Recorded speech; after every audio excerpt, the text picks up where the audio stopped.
ترجمہ قرآن کا جو معاملہ ہے، قرآن کے ساتھ ایک تعلق کا جو معاملہ ہے، اس کو وہ کیسے استوار کریں؟ ان لوگوں کے بارے میں کیا رائے رکھتے ہیں جنہوں نے قرآن کو ڈاکٹر صاحب یا تنظیم کے مزاج سے ہٹ کر سمجھا ہے؟ کچھ لوگ کہتے ہیں کہ ہم تنظیم بھی جوائن کرنا چاہتے ہیں اور پھر تصوف کی بیعت بھی کرنا چاہتے ہیں۔ کیا تنظیم اسلامی میں تزکیہ نہیں کرایا جاتا؟ اس بات کی وضاحت کر دیں کہ دجالی تہذیب سے آپ کی کیا مراد ہوتی ہے؟ اگر کوئی ایسی جماعتیں فرقے واریت والی ہیں، آپ ان کو کیوں بلاتے ہیں؟ یہ کہتے ہیں کہ کیا مسلمانوں کے لیے کوشر کھانا جائز ہے؟ یہودیوں کا جو وہ ہوتا ہے، بچوں کی آپس میں کسی کی برتھ ڈے بنا سکتے ہیں یا نہیں؟ غیر مسلم کی وفات پر اس کے گھر والوں سے ہمدردی کے لیے عام مسلمان کو کیا طریقہ اپنانا چاہیے؟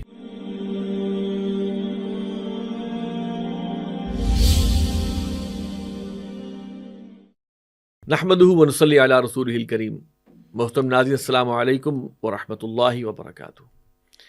پروگرام امیر سے ملاقات فروری 2025 میں خوش آمدید۔ اسٹوڈیو میں ہمارے ساتھ موجود ہیں امیر تنظیم اسلامی جناب شجاع الدین شیخ صاحب، جو آپ کے سوالات کے جواب دیں گے، اور ہم نے آپ کو بتایا ہوا ہے کہ سوالات آپ ہمیں بھیج سکتے ہیں۔ ہمارا ای میل ایڈریس ہے markaz@tanzeem.org۔ السلام علیکم ورحمۃ اللہ وبرکاتہ۔ وعلیکم السلام ورحمۃ اللہ وبرکاتہ۔ عثمان عبداللہ صاحب ہیں راولپنڈی سے۔ انہوں نے کہا ہے کہ ڈاکٹر اسحاق احمد کی تقریر و تحریر کی طرح آپ کے بیانات اور گفتگو میں بھی دجالی تہذیب وغیرہ کا ذکر کثرت سے آتا ہے۔ اس سے بعض لوگ غلط فہمی یا زدم زدہ کی بنیاد پر یہ مطلب لیتے ہیں کہ تنظیم اسلامی اپنے علاوہ سب کو دجال یا دجالی کارندہ معاذ اللہ سمجھتی ہے۔ ایک صاحب نے تو یہاں تک کمنٹ کیا کہ آپ کے بقول قرآن کو جیسا آپ سمجھے ہیں وہ صحیح ہے، باقی سب دجالی تفسیریں ہیں معاذ اللہ۔ آپ آن ریکارڈ اس بات کی وضاحت کر دیں کہ دجالی تہذیب سے آپ کی کیا مراد ہوتی ہے، اور معاشرے کے دجالی تہذیب کے زیر اثر ہونے سے آپ کی کیا مراد ہے؟ ایک تو یہ سوال ہے۔ دوسرا کا سوال یہ تھا کہ ان لوگوں کے بارے میں کیا رائے رکھتے ہیں جنہوں نے قرآن کو ڈاکٹر صاحب یا تنظیم کے مزاج سے ہٹ کر سمجھا ہے؟ اچھا، بڑا اسٹریٹ فارورڈ کوسچن ہے۔ ہاں، البتہ دونوں باتیں ذرا الگ الگ ہے، لہٰذا پہلے کو ہم لے لیتے ہیں۔ پہلے کو ہم پہلے لے لیتے ہیں، الاول فالاول، کہ دیکھیے دجال ایک شخصیت ہے اور اس نے نکلنا ہے، اور کب نکلے گا اللہ بہتر جانتا ہے۔ البتہ اس کے فتنے کے بارے میں اللہ کے رسول کا معمول کیا ہے صلی اللہ علیہ وسلم، وَأَعُوذُ بِكَ مِن فِتْنَةِ الْمَسِيحِ الدَّجَّالِ۔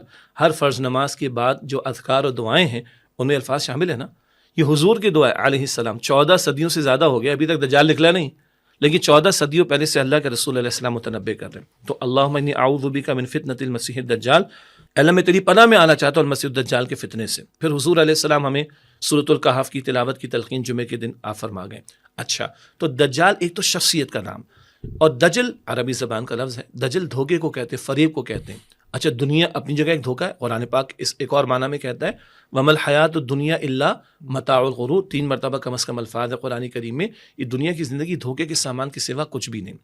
اب بانی تنظیم ڈاکٹر اسرار صاحب رحمۃ اللہ علیہ، بالخصوص ان کا جو فتنہ دجال کے موضوع پر خطابات کا سلسلہ ہے، سورۃ الکہف کے تعارف کے حوالے سے ہے، سائنس اور کلیسا کا تصادم پر ان کے بڑے پرانے بڑے قیمتی جامع خطابات ہیں۔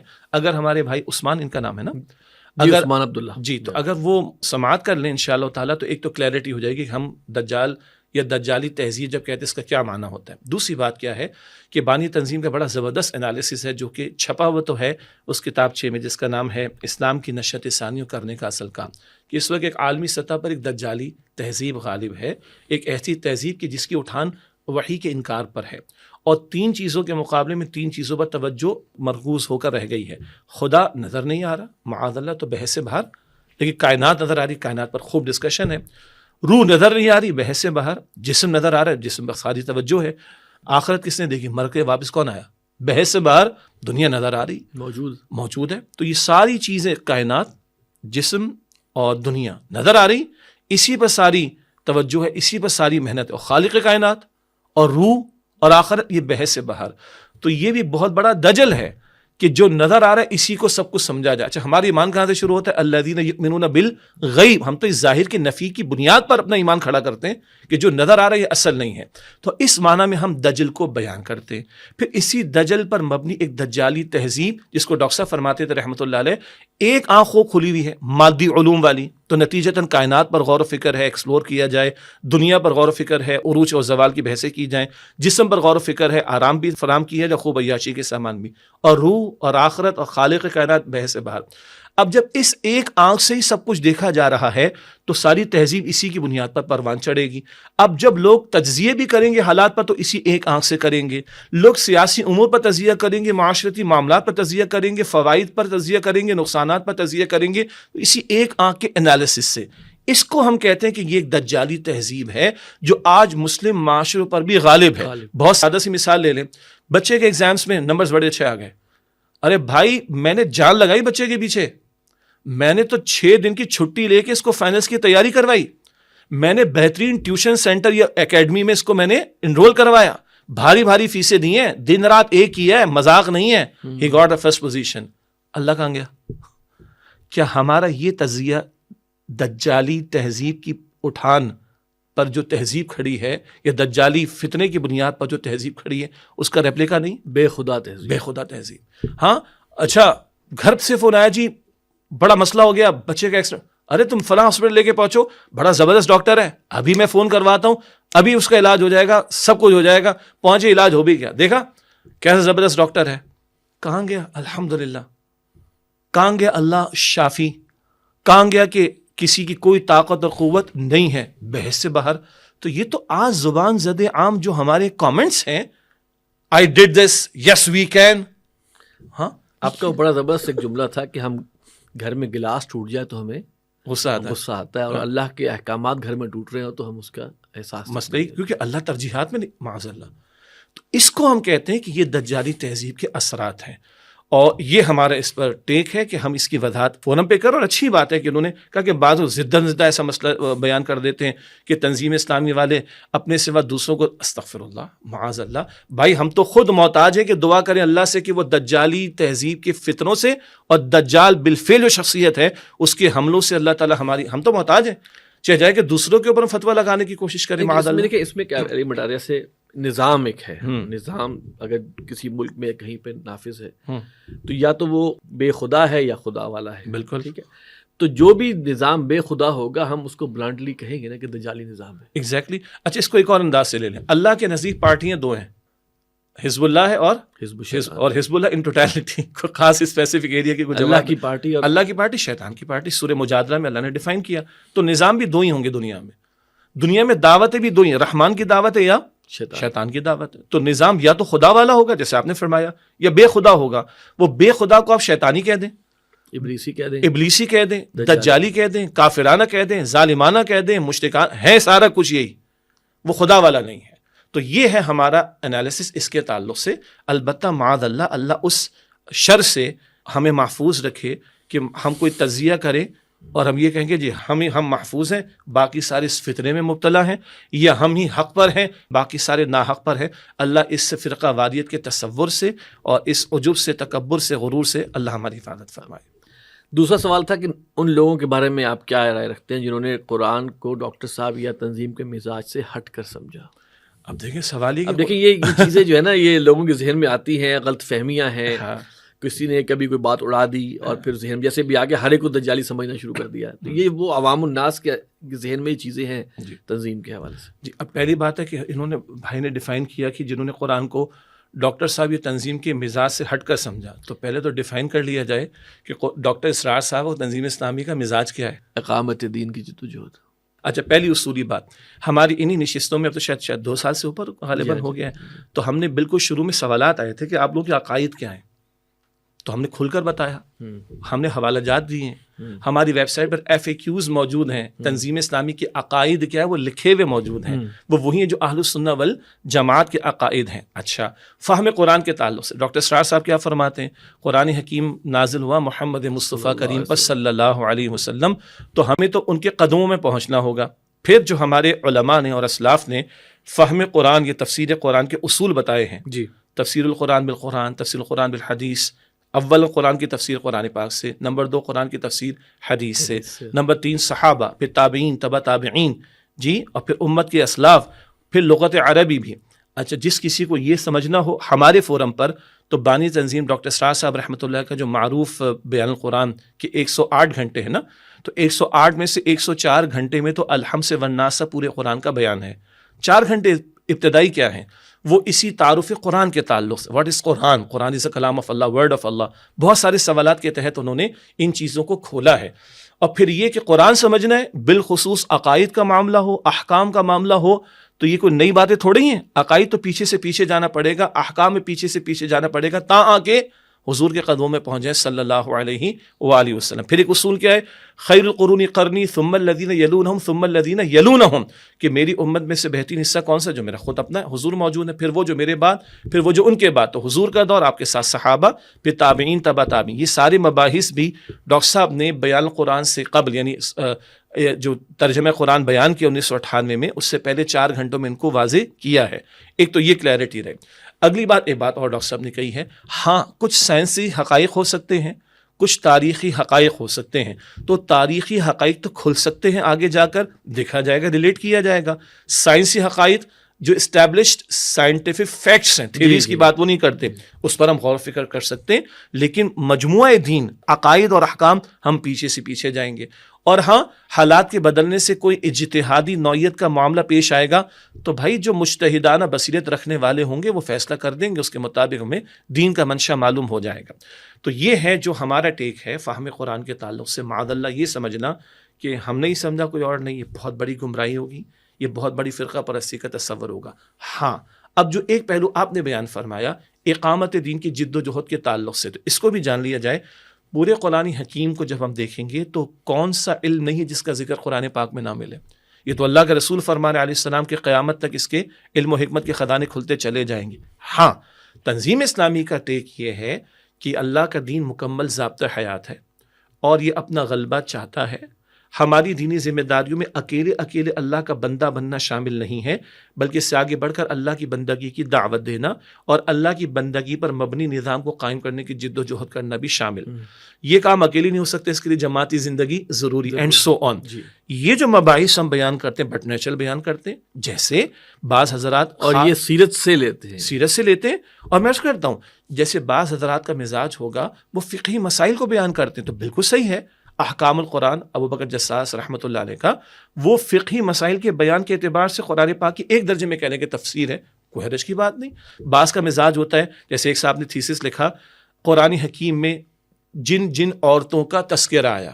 ویسے کچھ دنوں پہلے ڈاکٹر ذاکر نائک صاحب کی اہلیہ تشریف لائی تھیں یہیں لاہور میں قرآن آڈیٹوریم میں، تو انہوں نے قرآنی مائیں، بڑا پیارا عنوان ہے، ہمیں ہمارے گھر والوں نے بتایا، انہوں نے سنا تھا، تو قرآنی مائیں کے عنوان سے بڑا اچھا انہوں نے ذکر کیا. ہماری امت کے اسلاف نے، بعض لوگوں نے قرآنی خواتین، یعنی جن خواتین کا ذکر ہے، ان پر پوری تشریحات لکھ دیں. تو کیا اس کا یہ مطلب ہوگا کہ انہوں نے باقی مضامین کو اہم نہیں سمجھا؟ نہیں، ایک خاص مزاج کے اعتبار سے. ڈاکٹر صاحب یہ فرماتے بھائی عقائد تو علماء کرام بیان کر رہے ہیں، فقہی مسائل بھی بیان کریں، تو اس میدان میں مجھے کچھ کرنے کی ضرورت نہیں، نہ میرا مزاج ہے. جو کام نہیں ہو رہا وہ کون سا ہے؟ قرآن بیان ہو رہا ہے، قرآن نافذ نہیں ہو رہا. قرآن کی تلاوت ہو رہی ہے، قرآن کی تفہیم نہیں ہو رہی. قرآن کی اگر تفہیم ہو رہی تو اس کے نفاذ کی جد و جہد ہو رہی، فرض ہے ہمارا. اور وہ اللہ کے رسول نے کر کے دکھایا علیہ السلام. طائف میں خون کیوں بہا حضور کا؟ احد کے میدان میں کیوں بہا حضور کا خون؟ 70 لاشیں احد میں کیوں دیکھیں؟ 259 جانیں کاہے کو دی ہیں؟ لقد کان لکم فی رسول اللہ اسوۃ حسنہ کو کہاں لے کے جائیں گے؟ صرف مسواک تک لے کے جائیں گے، خوشبو تک لے کے جائیں گے، سرمے تک لے کے جائیں گے، یا داڑھی تک رکھیں گے؟ نہیں، یہاں بھی آپ کو ملے گا. اچھا سیدھا سے کھانا سنت ہے، ارے کھانا نہیں تو سنت کیا ہوگی؟ پھر فاقہ کرنا سنت بھی تو ہوگی. 2 مہینے چولہا نہ جلنا بھی تو سنت میں ملے گا. اللہ اکبر کبیرہ. یہ وہ گوشہ ہے جو بہت زیادہ اگنورڈ ہے، اس میں محنت کرنے کی ضرورت ہے. اچھا سوال ہے کہ یہ اقامت دین کی جد و جہد کیا تنظیم اسلامی نے بات ہی کی ہے؟ صرف ڈاکٹر اسرار صاحب نے کیا علیہ رحمہ، یا 2-4 اور حضرات نے کی ہے اس دور کے اندر؟ یہ بھی ایک مسکنسیپشن ہے کہ آپ جو کوئی نیا تصور لے کر آ گئے. تو اللہ کا احسان ہے کہ ہمارے 2 ساتھیوں نے بڑی محنت کی الحمدللہ. ایک ہمارے بڑے پیارے ساتھی ہیں عبدالسلام عمر صاحب، کوئٹہ میں ہوتے ہیں، اور علماء دین سے بھی تحصیل انہوں نے علم کی ہے ماشاءاللہ، اور PhD بھی ان کا چل رہا ہے ماشاءاللہ. اور ایک ہمارے بڑے پیارے ساتھی ہیں اب لاہور میں ہمارے مرکز میں امامت بھی کرتے ہیں، خان بہادر صاحب، درس نظامی کے فارغ و تحصیل بھی ہیں اور رفیق تنظیم بھی ہیں، ہمارے مدرس بھی ہیں. ان دونوں حضرات نے یہ نقطہ اقامت دین کی جد و جہد اور اس کی فرضیت اسلاف کی آراء کی روشنی میں، ہماری امت کے اسلاف نے کیا سمجھا ہے آیات قرآنی کی روشنی میں، احادیث مبارکہ کی روشنی میں، حضور کی سیرت کی روشنی میں، صحابہ کی زندگیوں کی روشنی میں، تابعین کی زندگیوں کی روشنی میں، اینڈ پھر اس کے بعد صدیوں کا تسلسل.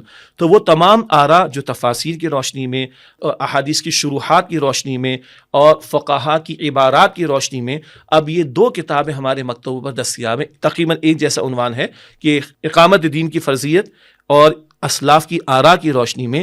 تو یہ کوئی نئی بات ڈاکٹر اسرار صاحب نہیں کر رہے کہ یہ ڈاکٹر اسرار صاحب کا مزاج ہے، یہ تنظیم اسلامی کا مزاج ہے.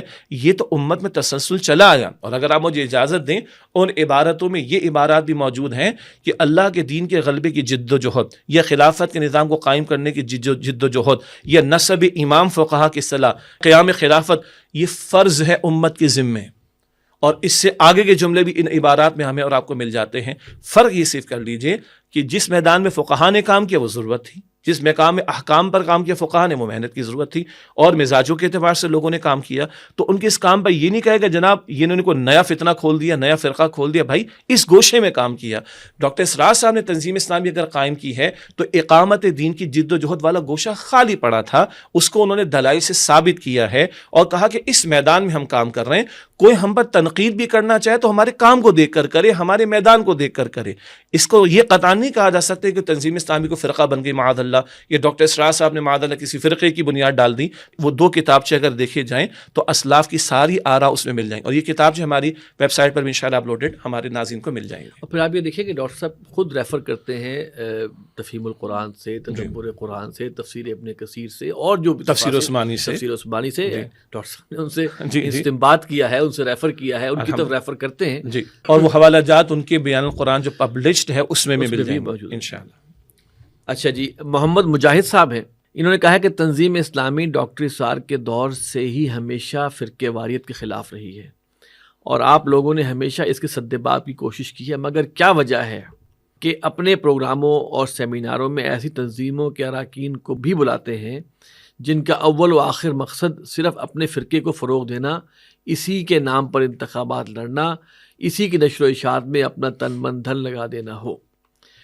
خواہ اسلام کو اس وقت اتحاد و اتفاق کی کتنی ضرورت کیوں نہ ہو، ان کی ہر کوشش مسلک کے لیے ہے. باقاعدہ انہوں نے پھر کچھ جماعتوں کا نام لیا جو میں نہیں لے رہا، یعنی کہ کہہ رہے ہیں کہ اگر کوئی ایسی جماعتیں فرقے واریت والی ہیں آپ ان کو کیوں بلاتے ہیں؟ جی بس تھوڑا سا ہم تفصیل میں نہیں جائیں گے کہ فرقہ اور مسلک کا فرق ذہن میں رہنا چاہیے. ٹھیک ہے، یہ مختلف مکاتب فکر ہم کہیں تو مناسب رہے گا، مختلف مسالک کی جماعتیں کہیں تو مناسب رہے گا. ہاں اس میں وہ بھی ہیں کہ جو باقاعدہ ٹھیٹھ علماء کی جماعتیں ہیں، پھر وہ بھی ہیں بعض کے جو دینی سیاسی جماعتیں بھی ہیں، مذہبی سیاسی جماعتیں بھی ہیں.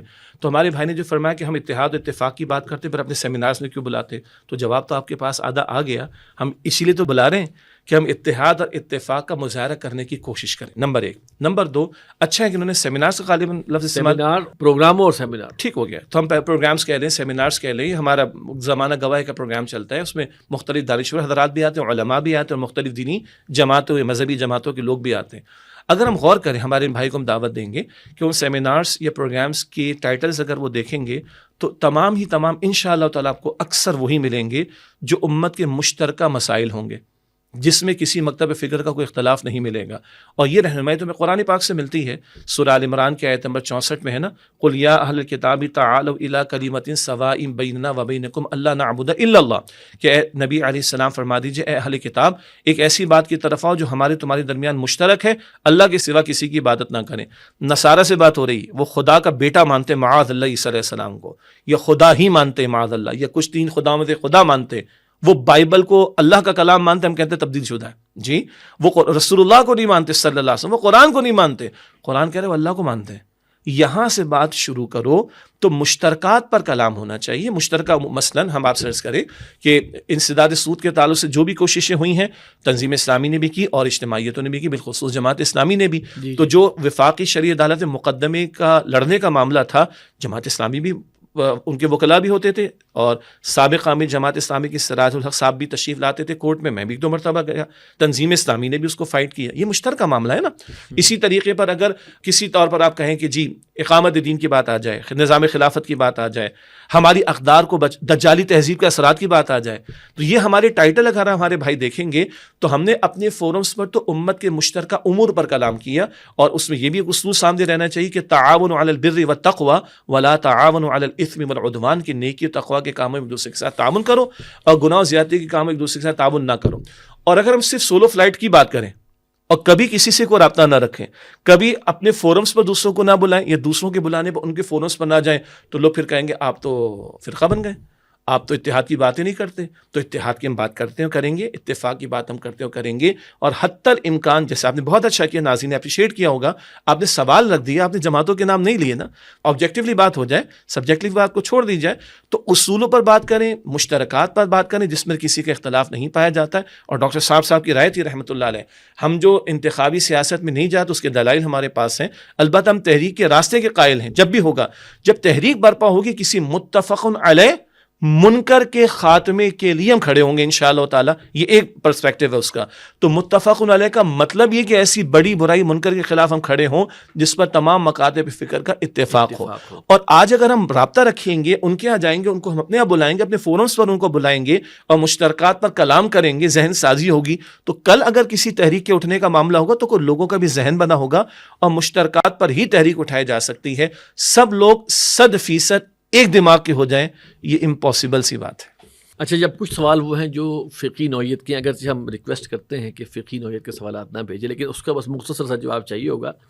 محمد حماد صاحب یہ کہتے ہیں کہ کیا مسلمانوں کے لیے کوشر کھانا جائز ہے, یہودیوں کا جو ذبیحہ وغیرہ, اور اگر ہے تو اس کی اجازت کیوں ہے؟ سبحان اللہ. یہ حماد بھائی کہاں سے ہیں؟ انہوں نے لکھا نہیں. اچھا, اب آئی ڈونٹ نو کہ وہاں ہے کہ نہیں. دیکھیے اصولی مسئلہ سمجھ لیں, اور یہ میدان کس کا ہے؟ فقہا کا. ٹھیک ہے جی, تو ہم تو نہیں ہیں. تو جو فقہا اور علماء نے مسئلہ بیان کیا وہ ہم آپ کے سامنے رکھ دیتے ہیں. ساری باتیں, سوال آتے رہتے تو ہم پوچھتے رہتے ہیں, معلومات کرتے رہتے ہیں, مطالعہ جو بھی تھوڑا بہت اللہ نے توفیق عطا فرمائی. تو اصولی بات کیا ہے؟ اہل کتاب کا ذبیحہ حلال ہے. قرآن پاک میں سورہ نساء میں جائیں, 5ویں پارے کے شروع میں آپ چلے جائیں, انشاءاللہ تفسیر مل جائے گی, تفسیر بھی مل جائے گی. اہل کتاب کا ذبیحہ حلال ہے مسلمانوں کے لیے. البتہ کون سے اہل کتاب؟ نمبر 1, خدا کو تو مانتے ہوں, ایتھیسٹ نہ ہو چکے ہوں, خدا کے منکر تو نہ ہو. نمبر 2, جس مذہب پر, یہودیت ہوگا یا عیسائیت ہوگا, اپنے مذہب کی تعلیمات پر عمل پیرا بھی ہوں. اگر ایسے اہل کتاب ہیں تو ان کا ذبیحہ مسلمانوں کے لیے حلال ہے. یہ ہے مسئلہ, یہ ہے فتویٰ جو علماء کرام نے بیان فرمایا. تو اگر یہ شرائط پوری ہوتی ہوں تو اہل کتاب کا ذبیحہ مسلمانوں کے لیے حلال ہے. اچھا, اس کی اجازت کیوں ہے؟ اسی کہ قرآن نے اس کی اجازت دی ہے. لیکن اگر وہ ذبح جو کیا گیا وہ اللہ کے علاوہ کسی کے نام پہ کیا تو وہ بھی جائز نہیں ہے. تو مزے کی بات ہے نا, پھر تو وہ اپنے مذہب کی تعلیم پر بھی نہیں رہے. بالکل صحیح. اچھا, یہ تو اہل کتاب کے تعلق سے. جی, باقی اس میں تقویٰ کے بڑے درجات ہو سکتے ہیں. وہ صرف اشارہ ہم کر دیں, سورہ کہف میں جو اصحاب کہف کا واقعہ ہے نا, تو جب کسی ایک کو کہا کہ جاؤ اور شہر سے جلدی سے کھانا لے کر آؤ, تو ازکا لکم, کیسا لے کر آنا؟ جو پاکیزہ ہو. تو ہم اگر مسلمان معاشرے میں بھی رہے نا تو بہت سارے اور معاملات بھی آتے ہیں. محض بسم اللہ اللہ اکبر پڑھ لینا کافی نہیں ہے. یہ دیکھا جائے گا کہ وہ جو ذبیحہ کا جانور ہے, وہ جو خریدا گیا یا اس کا جو گوشت خریدا گیا وہ حلال سے کہ حرام سے, تو پھر تقویٰ کے درجات بھی بڑھیں گے. لیکن مطلق قانونی اعتبار سے, فقہی اعتبار سے جواب وہی جو میں نے آپ کے سامنے عرض کیا. باقی ہمارے ساتھی سورہ نساء کا بھی مطالعہ کریں تفاسیر میں, اور 5ویں پارے کے شروع میں, تو وضاحت ان کو مل جائیں گی انشاءاللہ. زاہد طفیل صاحب, ساؤتھ کوریا, ان کا ہے جی کہ میں ایک اہم ایشو کی طرف آپ کی توجہ دلانا چاہتا ہوں. گزشتہ ماہ ایک جہاز کوریا میں گر کر تباہ ہو گیا جس میں زیادہ تر غیر مسلم کورینز تھے. تقریباً تمام کا انتقال کر گیا. پاکستان ایمبیسی نے اس واقعے کے موقع پر موم بتیاں جلا کر تعزیت بھی کی. سوال ان کا یہ ہے, کیا حکومتی سطح پر ایسا غیر اسلامی رویہ اختیار کرنا درست ہے؟ نیز غیر مسلم کی وفات پر اس کے گھر والوں سے ہمدردی کے لیے عام مسلمان کو کیا طریقہ اپنانا چاہیے؟ جی, یہ موم بتی والا مسئلہ اور موم بتی مافیا والا مسئلہ, ٹھیک ہے, یہ بار غیروں کی ایسی چیزیں ہمارے آئی ہیں. اور جب ترجیحات میں سچی بات ہے دین نہ ہو, اور پھر مسئلہ یہ ہو کہ جی ہمیں ایگزسٹ کرنا ہے, ہمیں ساتھ جینا ہے, ساتھ رہنا ہے, تو پھر چلو تم ادھر کو ہوا ادھر کی, یہ اس کے تحت سارا کچھ ہی کام ہو رہا ہوتا ہے.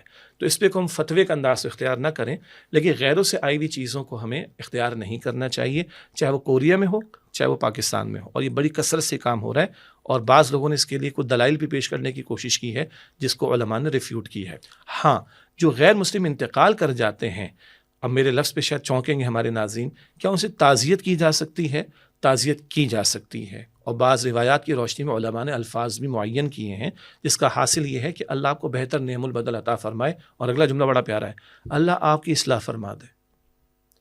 تو غیر مسلم کے لیے دعا کی جا سکتی ہے۔ مثلا سبحان اللہ، موسیٰ علیہ السلام نے کیا سلام پیش کیا تھا فرعون کو؟ 5 الفاظ میں ہے، السلام علی من اتبع الہدی، السلام علی من اتبع الہدی، 5 الفاظ ہیں، سلامتی اس پر ہو جس نے ہدایت کی پیروی کی ہے۔ تو یہ بڑا زبردست جواب ہے۔ تو غیر مسلم اگر انتقال کر جائے تو اس کے گھر والوں سے تعزیت کی جا سکتی ہے، ان کو مطلب جو بھی تسلی کے الفاظ ہو سکتے کہے جا سکتے ہیں، اس میں یہ الفاظ بھی منقول، جس کا مفہوم یہ ہے کہ اللہ آپ کو بہتر نعم البدل عطا فرمائے اور اللہ آپ کی اصلاح فرما دے۔ اور اصلاح فرمانے میں ہماری نیت کیا ہوگی کہ اللہ کو ہدایت عطا فرما دے۔ البتہ غیر مسلم انتقال کر جائے تو اس کے لیے مغفرت کی دعا کرنا قطعاً جائز نہیں ہے۔ محمد ارباب خان، ان کا سوال جو ہے وہ ہے برتھ ڈے منانے کے بارے میں آپ لوگ کیا سوچتے ہیں؟ گھر کے اندر بچوں کی آپس میں کسی کی برتھ ڈے منا سکتے ہیں یا نہیں؟ امت اگر امت والے کام کو سامنے رکھے نا تو اس کا موقع نکلتا کہاں سے ہمارے پاس؟ مجھے سمجھ نہیں آتی۔ امت میں لاکھوں اپنے گھر سے باہر ہوں اور لاکھوں کے ہزاروں کے لاشیں گرتے ہوں، اور امت برتھ ڈے مناتی ہو، امت جو ہے 2020 کی میچز کھیلتی ہو، پھر چیمپئنز ٹرافی کب ہو رہا ہے؟ رمضان میں۔ ان بغیرتوں کو کوئی شرم، کوئی حیا نہیں آتی؟ کیا مسلمانوں کے پاس ان فضولیات کے لیے کوئی وقت ہے؟ اور برتھ ڈے کا تصور ہم نے کہاں سے لیا؟ غیروں سے لیا۔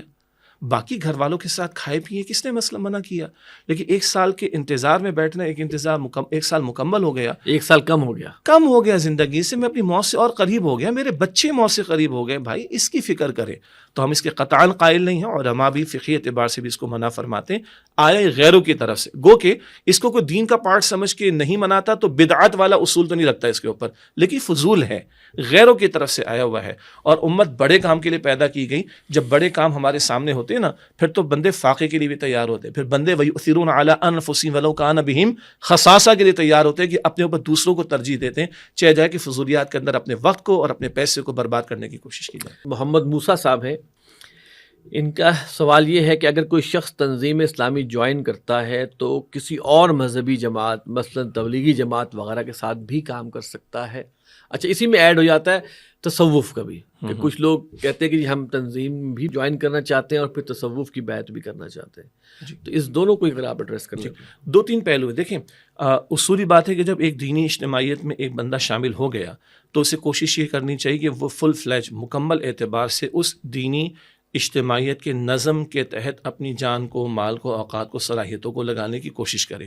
ہم بقیہ دینی جماعتوں کا ادب بھی کرتے ہیں، احترام بھی کرتے ہیں، ان کے ساتھ رابطہ بھی رکھتے ہیں، میں ذکر کرتا ہوں انشاءاللہ تعالیٰ، لیکن جب بندہ ایک جگہ عملاً شامل ہو چکا ہے تو کوشش کرے کہ اسی نظم میں وہ چلنے کی کوشش کرے، اصولی بات۔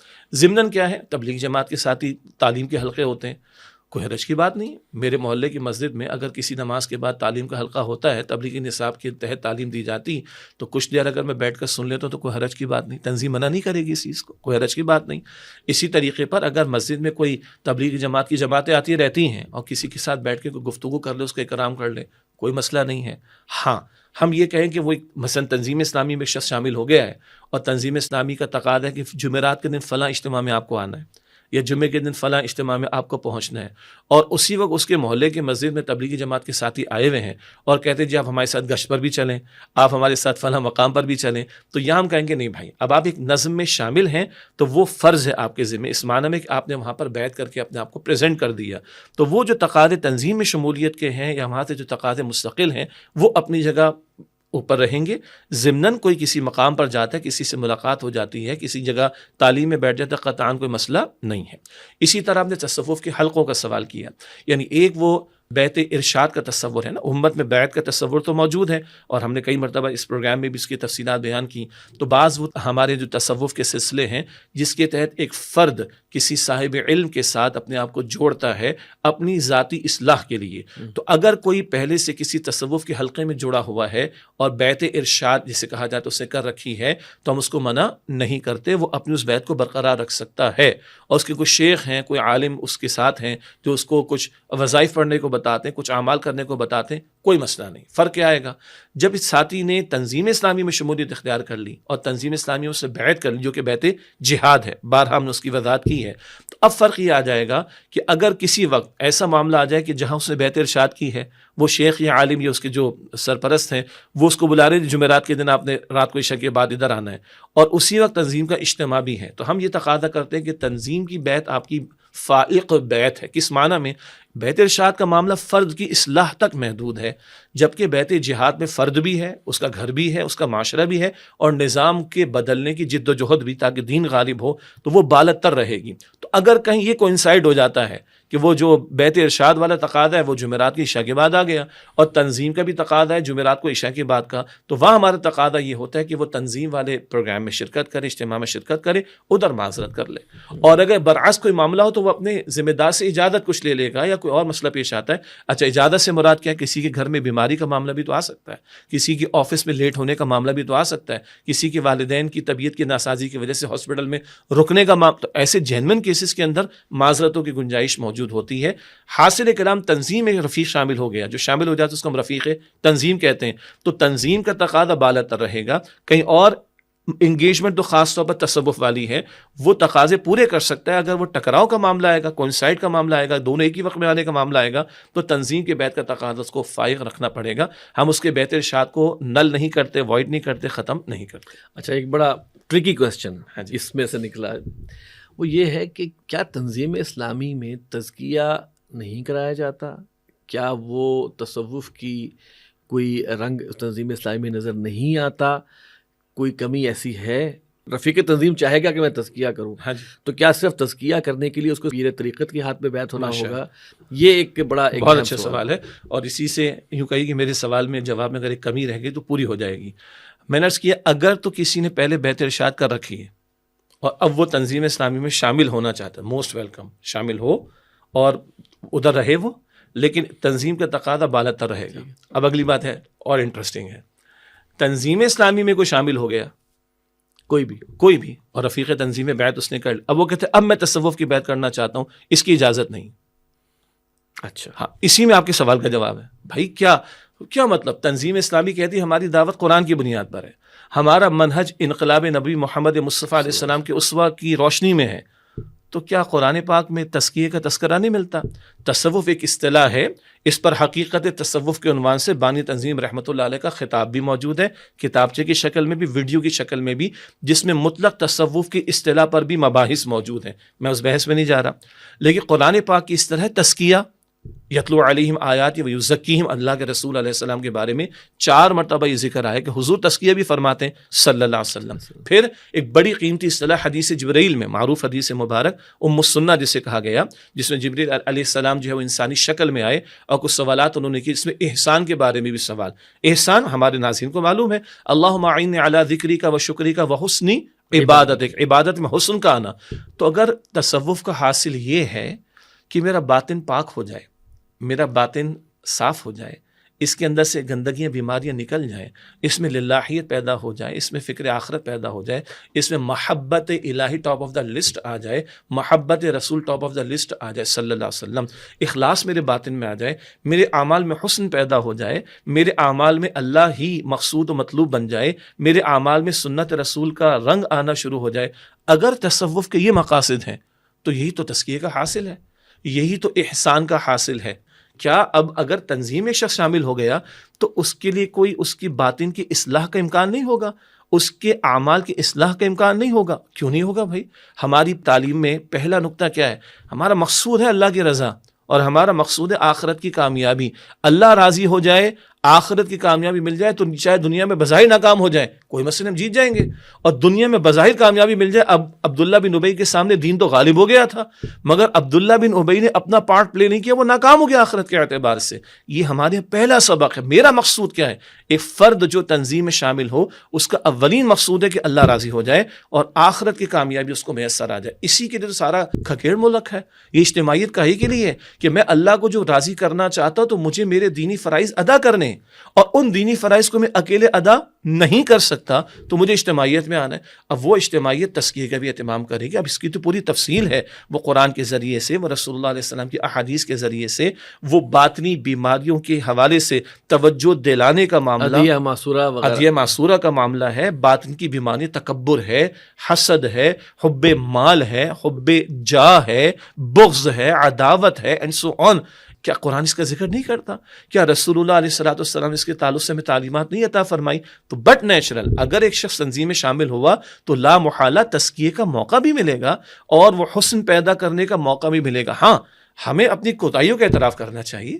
اور امام مالک نے فرمایا تھا نا رحمت اللہ علیہ, روضہ رسول کی طرف اشارہ فرما کر صلی اللہ علیہ وسلم, ان کے بعد تو کسی سے بھی اختلاف ہو سکتا ہے, معصومیت تو ختم ہو گئی, خطا کا پتلا تو میں بھی ہوں, سارے انسان ہیں, لیکن یہ اجتماعیت فرد کو معاونت فراہم کرتی ہے تاکہ وہ اپنی دینی ذمہ داریوں کو ادا کر سکے, اور لا محالہ اس میں اس کے باطن کا تزکیہ بھی شامل ہے اور ظاہر کے اعمال کی اصلاح بھی شامل ہے. گویا ہم یہ کہہ سکتے ہیں کہ اہل تصوف کے لیے تنظیم اسلامی کے اندر بھی بہت مواقع ہیں جی, اور اس پر تنظیم میں مرکز اس پر زور دیتا ہے کہ ذاتی اصلاح, ذاتی محاسبہ, ادیہ معصورہ, اللہ کا ذکر, تلاوت قرآن, یہ سب چیزیں جو ہیں یہ ان بلٹ ہیں, ہمارے ہیں باقاعدہ اس کے تعلق رفیق کی ذمہ داریوں میں شامل ہے, ان کی توجہ دلائی جاتی ہے.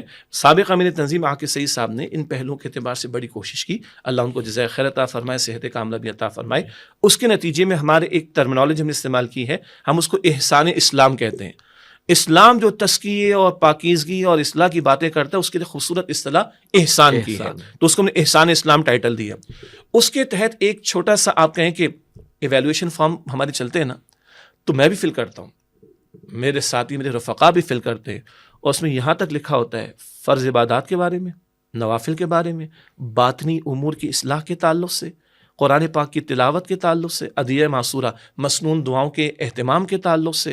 اسی طریقے پر دعوت دین کا کام بھی ہے, اقامت دین کی جد و جہد میں اجتماعی تقاضوں کو پورا کرنے کے اعتبار سے, اپنی معاش کو حرام سے پاک کرنے کے بارے میں, اپنی معاشرتی رسومات, نکاح کا معاملہ ہے, اس کو سنت سے قریب تر کرنے کے معاملے میں, میت کا موقع ہے, بدعات سے اپنے آپ کو روکنے کے معاملے میں, مالی معاملات کا پہلو ہے, ان مالی معاملات میں سود ہے, جوا ہے, وغیرہ وغیرہ, قرض کے بڑے حساس معاملات, ان کی اصلاح کے اعتبار سے ایسے کو 40+ آئٹمز, انفرادی معاملات, اجتماعی معاملات, باطنی معاملات, ظاہری معاملات, یہ ہم نے چیز ڈیولپ کی جس کو ہم کہتے ہیں طلب اصلاح خطوط. اور ہر سطح پر ہمارے اس کا اہتمام ہوتا ہے, ہر رفیق خود فل کرتا ہے اس کو.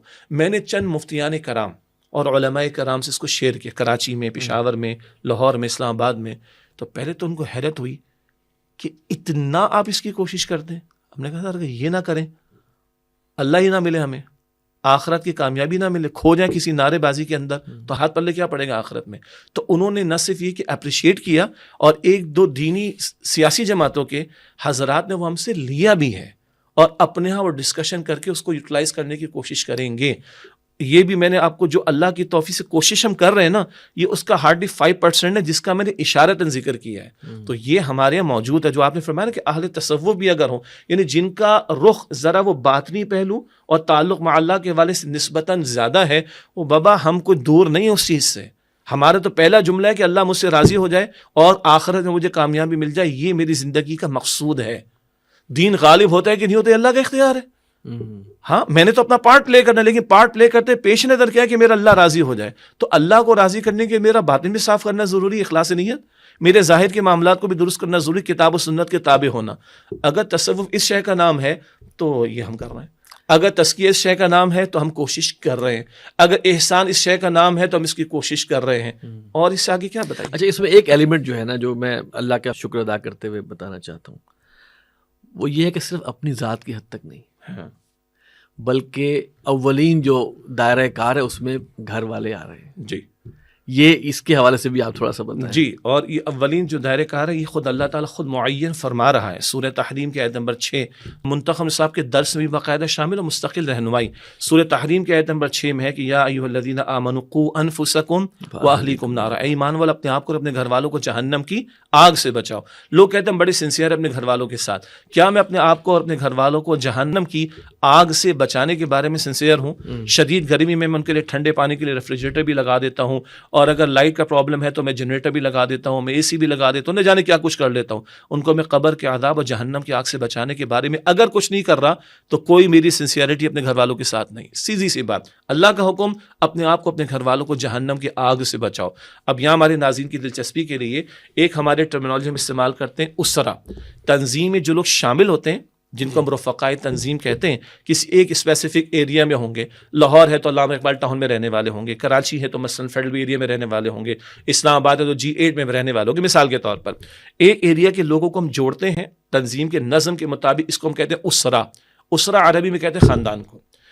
اس کے بعد ہم کہتے ہیں گھر تو ہے ہی ہے, گھر کے اندر بھی ایک اسرا بناؤ دینی پیراڈائم کے اعتبار سے, اس کو ہم کہتے ہیں گھریلو اسرا. کیا مطلب؟ میں امیر تنظیم تو میری ذمہ داری ہے کہ میں اپنی اہلیہ, یہ ماشاءاللہ 2 ہیں ہماری بیگمان, تو گھر والوں کو, بچوں کو ساتھ بٹھاؤں اور فوکس کر کے ویکلی 1 مرتبہ بیٹھوں, یا اس کو میں بریک بھی کر سکتا ہوں روزانہ 10 منٹ کے لیے, یا میں اور بھی ان کے لیے انتظام کروں کہ میرے گھر والے دین کو سیکھنے کے لیے کوششیں کر رہے ہیں اور میں سپروائز کر رہا ہوں. اس کو ہم کہتے ہیں گھریلو اسرا. ہمارے ہاں تنظیم میں باقاعدہ اس کا نظم موجود ہے اور ہمارے بہت سارے رفقا یہ کرتے بھی ہیں, اور اس سے ہمارے بہت سارے گھرانوں کو بہت فائدہ ہو رہا ہے الحمدللہ رب العالمین. میں تحدیث نعمت کے طور پر کر دیتا ہوں, یعنی تحدیث نعمت بعض ناظرین کی آسانی کے لیے, وہ اما بنعمت ربک فحدث. اللہ کے رسول کو فرمایا گیا علیہ السلام کہ جو نعمت اللہ نے آپ کو عطا فرمائی کہ اس کا چرچا بھی کیجیے, اس کا ذکر بھی کیجیے. تو ہمارے گھر میں بھی اہتمام ہوتا ہے. میری ٹریولنگ کی وجہ سے اگر میں شہر سے باہر ہوتا ہوں تو کبھی میں اگر ٹریولنگ میں ہوں بائی روڈ اگر, تو آن لائن بھی ہو جاتا ہے کبھی, اور اگر لاہور میں اپنے مرکز میں ہوں یا کسی اور شہر میں اپنے مقام پر جہاں ریزیڈنس یا رہائش عارضی ہے تو وہاں پر میں آن لائن اس اسرے کو مینٹین کرنے کی کوشش کرتا ہوں. ہمارے بہت سارے ساتھی اس کی کوشش کرتے ہیں. اب ناظرین کی دلچسپی کے لیے اس میں کیا کرتے ہیں ہم, اس میں قرآن حکیم سے مختصر تذکیر بھی ہوتی. ممکن ہے ڈاکٹر سراج صاحب کا ہم ویڈیو چلا دیں یا بندہ خود بیان کر دے یا کہیں سے پڑھ کر سنا دیں.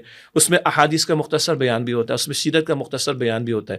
بہت چھوٹے بچے ہیں تو ان سے تلاوت سنی جائے گی, ان سے نعت رسول مقبول سنی جائے گی صلی اللہ علیہ وسلم, کلام اقبال سن لیا جائے گا, یا کوئی نشید آج کل بڑا کانسیپٹ ہے وہ ہم سن لیں گے.